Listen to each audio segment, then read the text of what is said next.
Pop quiz. Across the world, electricity generation for heat and power is the greatest source of greenhouse gas emissions. But what is the #1 market for fossil fuels in the United States? Yep, transportation. That's an A+ for you. We love our cars, remember?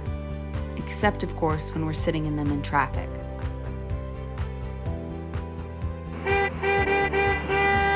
I should tell you right up front that I don't drive an electric car. I plan to drive the wheels off my current car before I get another. But when I do, it will definitely be electric. While we're addressing things directly, let's tackle a few of the most common myths around electric vehicles. We'll start with this one. Electric vehicles are just as bad, if not worse, than gasoline-powered cars because of the batteries they use. You'll hear that a lot as a primary criticism of electric cars. Is it true? The short answer is no, but of course I'm going to give you a longer one, because frankly it's not a totally unfair argument, it's just an incomplete one. A helpful way to think about the carbon footprint of vehicles is to consider emissions during the production of a car and emissions when driving it. It's true that the production of electric vehicles creates more emissions than gas or diesel fuel cars. The large lithium-ion batteries they use are created in a highly carbon-intensive process, and they're currently hard to recycle and dispose of. The process used to extract them can be harmful to the environment and communities. Not worse than harm from fossil fuel-driven climate change, but admittedly not without their own challenges. As soon as you start actually driving, though, electric vehicles quickly start to pay back their carbon debt. Over their lifetime, they produce less emissions than an average gasoline-powered vehicle, even accounting for production emissions. The average driver in the US could reduce emissions by half by switching to an electric vehicle. Here's an example. The blue line on this chart is the average gas-powered car, and the red line is the Tesla Model Y. That's the most popular electric vehicle model in the United States. You can see that the production of the Tesla emits more carbon than the production of gas-powered cars. It's true. But the carbon debt of the Tesla Model Y is paid off after just 13,000 miles. And over their full life cycle, the carbon footprint of electric vehicles is much less. The reality is that a clean energy transition, one that includes more electric vehicles, does require significantly more minerals. Electric vehicle batteries use lithium, nickel, cobalt. Rare earth elements are necessary for wind turbines. Solar panels need copper. But let's put it in perspective. This is how much coal the United States mined in 2020, and this is how much we mined for all the materials for batteries and electric vehicles that same year. Even a significant 24-fold increase in mining materials for electric vehicles would still be just a tiny fraction of what we mine for coal. Globally in 2020, building the world's electric vehicles, wind turbines, solar panels, and other clean energy infrastructure demanded 7 million metric tons of minerals. Roughly half of that was for batteries and electric vehicles. The oil, gas, and coal industry, by contrast, extracted 15 billion metric tons in 2019, and they'll need to extract it year after year to keep supplying energy. Clean energy technology, on the other hand, can use materials for decades, or as they figure out better recycling options, forever. Still, we can and must do better with batteries. It's not just about electric vehicles either. Lithium-ion batteries are also used in cell phones, laptops and tablets, electric toothbrushes, pacemakers, and so much more. It's why there's a global race to find solutions to this challenge. There are all kinds of innovations underway to pioneer new production techniques, to increase the lifetime of lithium batteries, and to improve our ability to recycle and reuse them. Scientists at Cornell University, for example, are working to convert old electric vehicle batteries into storage units for renewable energy, which is reducing the footprint of the batteries while also addressing the increasing energy storage crisis. Efforts are also underway to establish stricter environmental laws and regulations around lithium mining to better protect local environments and communities and the health and safety of people who work in mines. If we don't do that, if we don't work to solve climate change with an eye towards environmental justice, we can easily face the same kinds of social and environmental problems down the road as we do with fossil fuels now. Okay, yeah, but electric cars still use electricity to charge their batteries, and a lot of electricity still uses fossil fuels, so they can't be any greener than gasoline-powered cars, right? Again, false. You'll still hear it often though. You may even think it. Honestly, I've wondered about it myself. What is true is that emissions vary a lot depending on what kind of energy is used, where those cars are driven. We already saw that electric vehicles produce less emissions than gasoline-powered ones, and that's true even if the electricity used to charge them comes primarily from fossil fuel sources. Under current energy conditions, driving an electric car is better for the climate than conventional gas-powered cars in 95% of the world. Norway, for example, is Europe's largest vehicle market. They get most of their energy from hydropower, so driving an electric vehicle there has a minuscule carbon footprint. But, of course, we don't live in Norway. You get the idea though, right? If you live in Maine, where energy is supplied primarily by renewable sources, your electric vehicle produces far less of a carbon footprint than if you live in West Virginia, a state whose energy is still supplied primarily from dirty coal. The good news is that as we diversify our energy sources across the United States to include more renewable energy, as we're in the process of doing now, it's only going to get better. They cost a fortune. Okay, let's talk about that. In November of 2023, the average price for a new gasoline-powered car was just under $48,000, according to Kelley Blue Book. The average new electric car price at that time was just over $51,000. Last year, electric cars cost 8% more than the overall market average. But just 1 year before, in 2022, they were more than 15% higher. So the overall sticker price is higher, and that matters. But it's falling fast and getting more and more comparable to gas-powered cars. Just look at how the cost of lithium-ion batteries have fallen rapidly over the last decade, while demand has risen. It used to be that Tesla was the only option. Is that my bestie in a Tessie? And most of us couldn't afford to be the bestie in a Tessie, but that's changing. In 2023, Chevrolet, Hyundai, and Nissan lowered prices on their entry-level electric vehicle models, and Tesla cut its prices by up to $9,000.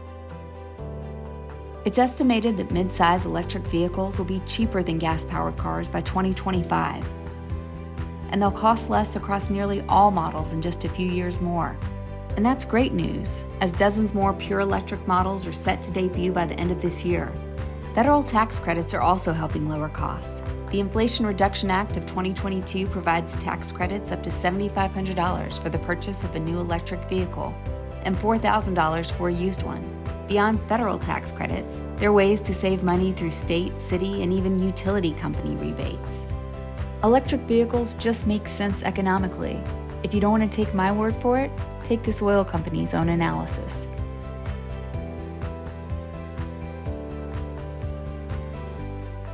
Okay, sure, but they gotta be a costly hassle to maintain and repair. Despite initial higher sticker prices, electric vehicles can be a better financial deal over the long haul when you account for recurring costs such as maintenance, repair, and fuel. Electric vehicles have massive batteries and no engine or spark plugs, and just generally fewer moving parts that require maintenance. No more regular oil changes, y'all. A Consumer Reports study in 2020 showed that electric vehicle owners save $6,000 to $10,000 over the life of most electric cars compared to gas-powered models. Here's the problem with an electric car. They don't go far, very simple. All right, let's tackle that one quickly. The majority of American households, roughly 85%, travel under 100 miles on a typical day. The typical household's daily travel is approximately 50 miles on average. Electric vehicles have more than sufficient range to cover that. Most electric vehicle models go above 200 miles on a fully charged battery.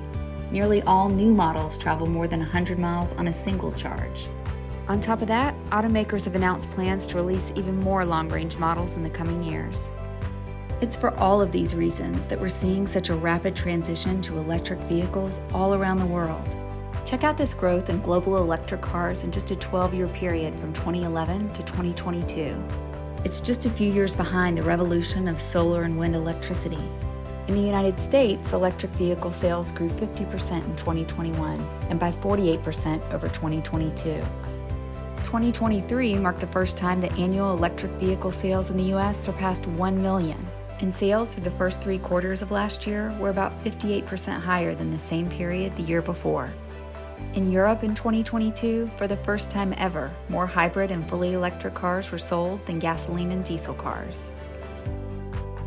We're seeing legislation across the globe to phase out fossil fuel vehicles over the next several years. Many cities and countries have committed to this transition. Some have committed to do it very quickly, some as early as 2030, and it may happen even quicker than anticipated. Norway, again leading the pack, set a goal to phase out all fossil fuel vehicles by 2025, but have already done it.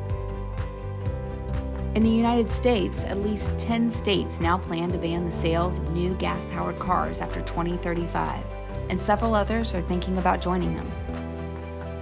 In the next 15 years, we will eliminate in the state of California the sales of internal combustion engines. That ban won't impact gas-powered cars already on the road. Drivers would also still be allowed to buy used gas-powered cars. But car companies and dealerships would be prohibited from selling new gas vehicles in states where bans are in place. It's controversial, and it's exactly the kind of bold leadership we need facing the future ahead. And it's not just cars. The United States Postal Service announced that all of their vehicle purchases after 2026 will be electric. 40% of all of the world's buses are going to be electric by next year. 36 large cities around the world, including the ones in red here in the US, have committed to buying only zero-emission buses by that time, and will phase out all internal combustion engines in 4 years. Shanghai and Shenzhen in China already buy only electric buses. Tesla has led the way in the electric vehicle revolution, of course. Tesla is worth more than all 4 giant oil companies put together. But they're not alone. Jaguar has pledged to go all electric by next year. Volvo, Mercedes-Benz, and Rolls-Royce will follow by 2030. General Motors, one of the largest American car companies, announced it will phase out all diesel and gasoline vehicles by 2035. Its competitor, Ford, has been less ambitious, but did recently announce a huge new investment in electric cars, trucks, and batteries, and pledged to ditch gas-powered cars in Europe by 2030. There are prospective bans on the sale of gas-powered vehicles and commitments to decarbonize much of public transport, at the same time that electric options are becoming much more available, increasing in range, and dropping in price. So you can see the direction we're headed. Of course, the more electric vehicles we have on the road, the more we need infrastructure for charging. Let's go there. Electric vehicles can be plugged into the same type of outlet as your toaster. Let's start with that, because, well, who knew? Despite that fact, one of the things slowing people down from buying electric vehicles is what they call range anxiety, or the worry we have about the ability of the battery to complete a long trip. If you have a charger in your garage and all the trips you're taking are regular daily errands, that's okay. But what about the longer trips? Or the day that you forget to sufficiently charge while you're on a Home Depot run? The fact is that there are currently over 51,000 electric vehicle charging stations in the United States that are available to the public. But we obviously need an ever more extensive national network of high-volume charging stations. China is doing a better job on charging infrastructure than any other country in the world. In just 1 month in 2020, they installed more charging stations than the entire charging network that currently exists in the United States. They now have more than 800,000 charging outlets. Luckily, the Bipartisan Infrastructure Law of 2022 allocates the money to help the United States address that challenge as well. Up to $7.5 billion will be spent for rapidly expanding charging infrastructure all across the country, growing available chargers nearly 90% by 2030. Electric vehicles alone can't solve climate change. That was the headline of a recent Bloomberg editorial. Now that, my friends, is most definitely a fact. No, electric vehicles can't solve the problem alone. They aren't without some of their own challenges, but they're demonstratively better than gas-powered cars, and they are the future. The future of the auto industry is electric. There's no turning back. The real question is whether we'll lead or we'll fall behind in the race to the future. The future is here, so go on, jump in, buckle up, and enjoy the ride.